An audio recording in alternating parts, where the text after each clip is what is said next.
White House going to pause foreign military aid or intelligence sharing with Ukraine, as Russia says it's pushing for? And then I have a follow-up on the Federal Trade Commission. Sure. When it comes to Ukraine, I do have a statement for you from the National Security Advisor and also the Secretary of State. First, I'd like to reiterate what the President said earlier following his call with President Zelensky this morning. He said he just completed a very good telephone call with President Zelensky. It lasted approximately 1 hour. Much of the discussion was based on the call made yesterday with President Putin in order to align both Russia and Ukraine in terms of their requests and needs.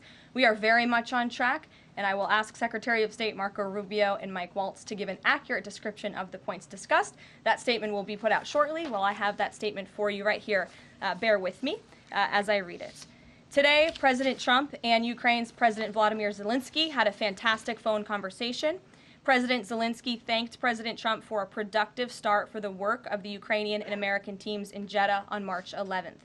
The meeting of the senior officials from both nations significantly helped in moving toward ending the war.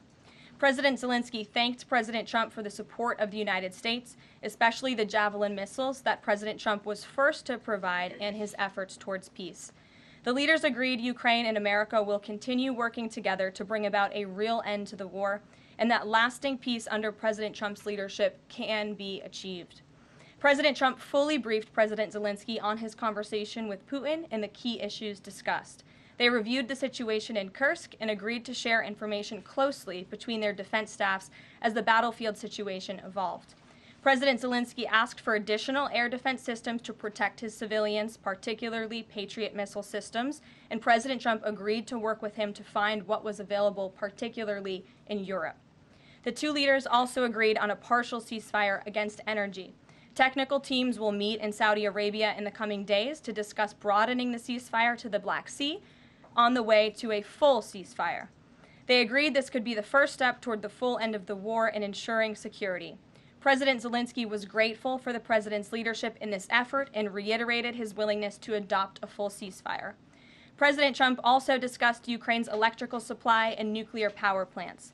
He said that the United States could be very helpful in running those plants with its electricity and utility expertise. American ownership of those plants would be the best protection for that infrastructure and support for Ukrainian energy infrastructure.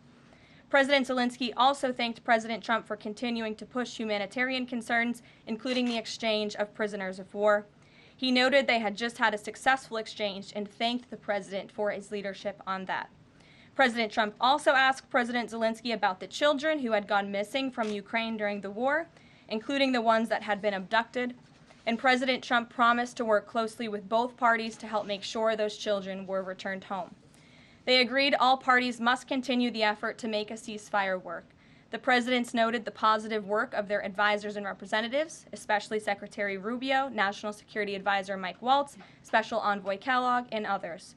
The presidents instructed their teams to move ahead with the technical issues related to implementing and broadening the partial ceasefire. The presidents instructed their advisors and representatives to carry out this work as quickly as possible. The presidents emphasized that in further meetings, the teams can agree on all necessary aspects of advancing toward lasting peace and security.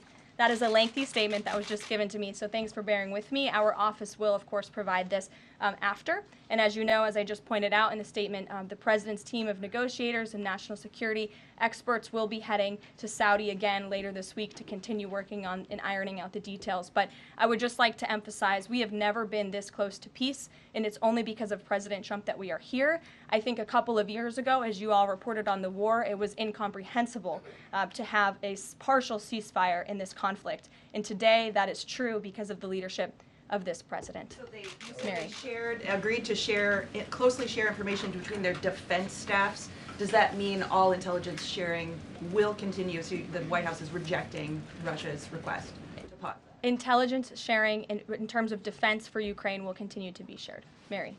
Thanks, Karoline. I have 2 questions. Thanks for watching. Make sure to subscribe to our YouTube channel and watch more videos from News Channel 20.